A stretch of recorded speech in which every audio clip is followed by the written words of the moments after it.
কাউকে বিয়ের জন্য আপনার সন্তানকে বাধ্য করবেন না, এটা সম্পূর্ণরূপে হারাম, এটা সুনিশ্চিতভাবে হারাম। আল্লাহ পাক রব্বুল আলামিন নিষিদ্ধ করে দিয়েছেন।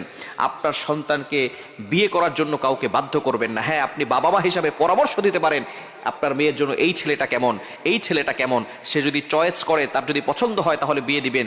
কিন্তু সে যদি পছন্দ না করে, জোর করে তাকে কখনো বিয়ে দিতে যাবেন না। এটা তার অধিকার, সে তার জীবন সঙ্গী বেছে নেওয়ার অধিকার তার। অনেক বাবা মা এমন আছে সন্তানদেরকে জোর করে বিয়ে দেয়। অনেক বাবা এমন আছে নিজের ছেলেটাকে জোর করে অন্য মেয়ের সাথে বিয়ে দিয়ে দেয় নিজের স্বার্থের জন্য।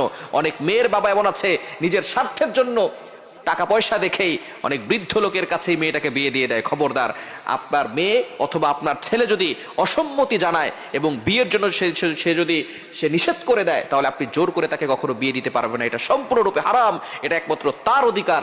আল্লাহ পাক রব্বুল আলামিন তাকে অধিকার দিয়েছেন। আপনি বাবা